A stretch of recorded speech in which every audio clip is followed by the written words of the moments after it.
Bonjour et bienvenue dans Space. Ce mois-ci, nous parlons d'alimentation. Actuellement, quand vous êtes un astronaute et que vous partez dans l'espace, ce que vous mangez ressemble à ça. Des plats préparés à l'avance sur Terre qui sont ensuite acheminés par fusée. Ils sont très bons, mais que faire en cas de vols spatiaux de longue durée? On pourrait produire de la nourriture en orbite, mais aussi de l'air pour respirer. Est-ce réaliste? Examinons la question à Brême et à Barcelone.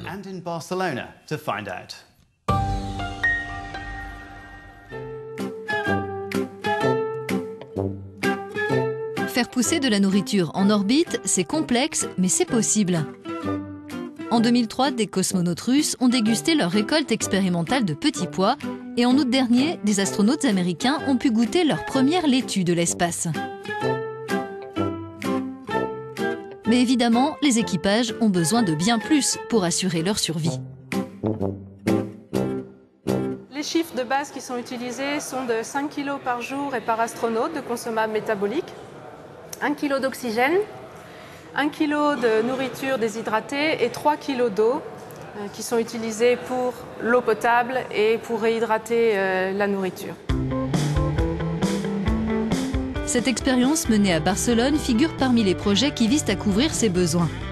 Elle s'intègre au consortium Melissa, dont le but est de concevoir des systèmes de survie en boucle fermée pour les voyages spatiaux. Ici, les rats respirent l'oxygène produit par les algues qui, elles, absorbent le CO2 rejeté par les rats. Les rats, en respirant, produisent du CO2. Les microalgues capturent ce CO2 et grâce à la lumière dans le photobioréacteur, elles sont capables de réaliser la photosynthèse et de produire de l'oxygène. Ensuite, cet oxygène retourne dans le compartiment où se trouvent les animaux. Tout ceci se passe en circuit fermé, de manière continue. L'un des plus grands défis qu'a dû relever cette équipe a consisté à développer un système qui permet d'augmenter quasi instantanément la quantité d'oxygène produit par les microalgues.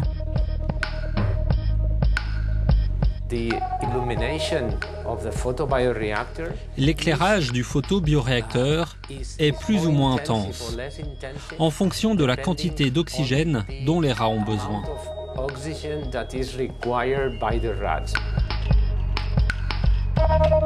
Autre projet dédié à la survie dans l'espace, ces ingénieurs spatiaux allemands vont mettre en place une production autonome de tomates à bord d'un satellite baptisé Oikropis qui sera lancé à l'été 2017. Il tournera autour de la Terre pendant que les graines germeront à l'intérieur. C'est une serre qui fait pousser des tomates contre les parois extérieures du satellite. Et quand on fait tourner le satellite, on atteint des niveaux de gravité différents contre les parois. C'est comme ça qu'on essaye de simuler la gravité sur la Lune et sur Mars. Dans le laboratoire d'à côté, les botanistes spatiaux se concentrent sur des variétés contenant beaucoup d'eau et de fruits par rapport à la masse de la plante. Les tomates ont été privilégiées pour la mission parce que leur couleur rouge les rend facilement repérables par caméra. Nous sommes dans le laboratoire Eden à Brême, au Centre allemand de recherche aérospatiale. On étudie les techniques de culture des plantes. Le contrôle de l'humidité, de la température, les solutions de fertilisants, etc. Bref, comment faire pousser des plantes sur différentes planètes dans le cadre de l'exploration spatiale par l'homme. Ça, c'est de la microtina, une tomate qui fait des fleurs et des fruits rapidement. Et dans ces expériences qu'on réalise ici en conditions contrôlées, on surveille comment agit la solution de fertilisation pour ces tomates microtina. Parlant de fertilisation, les tomates de l'espace seront arrosées avec une ressource naturelle générée par les astronautes eux-mêmes.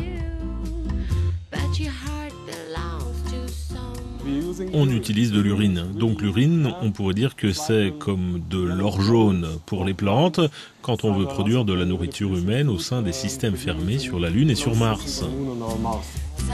Dans l'espace, les plantes ne pousseront pas au sol, ce serait trop difficile à organiser. C'est en fait la rotation du satellite qui va permettre la pousse des racines dans un sens et du plant dans l'autre.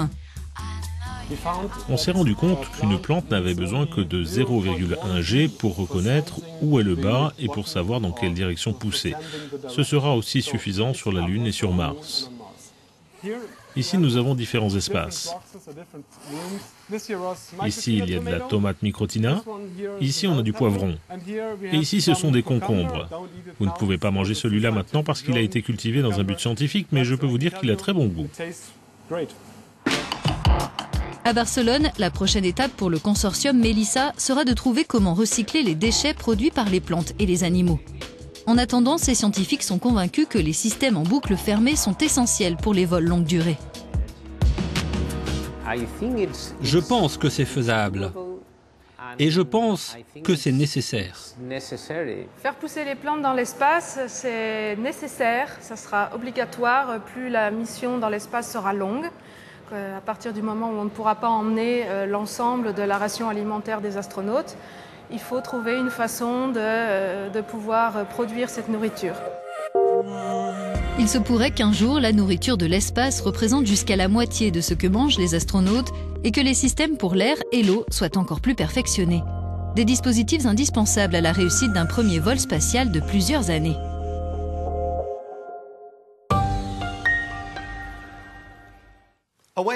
Quittons les rats, les algues et les tomates pour faire notre point régulier sur la mission ExoMars que nous suivons dans Space. Nous avons demandé à l'un des plus éminents astrophysiciens d'Europe où il chercherait des traces de vie sur Mars.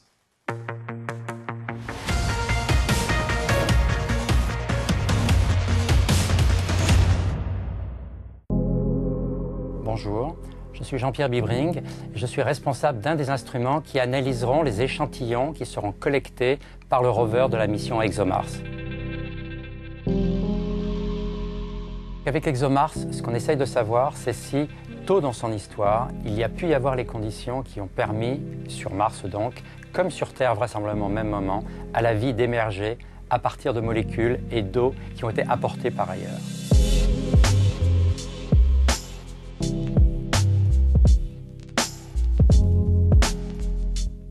Sur Mars, il y a deux calottes polaires. Mars tourne dans un peu plus de 24 heures autour de cet axe-là. Il y a des grandes plaines au nord et des grands plateaux au sud qui sont des plateaux bourrés de cratères d'impact à plusieurs milliers de mètres d'altitude. Et entre les deux, il y a toute une zone de transition. Et c'est dans cette zone-là que l'on a accès à des terrains qui sont encore plus vieux que ces vieux plateaux-là, qui datent de plus de 4 milliards d'années. Et on est convaincu que si la vie a démarré sur Mars, c'est là qu'il faut aller la rechercher. L'espoir, bien sûr, n'est pas de trouver directement un être vivant, mais même si l'on trouve les précurseurs de ces êtres vivants sous forme de macromolécules, ce serait déjà un pas considérable parce que ça voudrait dire que la vie est suffisamment robuste pour avoir pu s'adapter à l'environnement martien. Et ce qui est merveilleux avec Mars, c'est que Mars a gardé la mémoire des moments où éventuellement cette émergence de la vie a pu se passer et c'est ça que nous allons chercher avec ExoMars.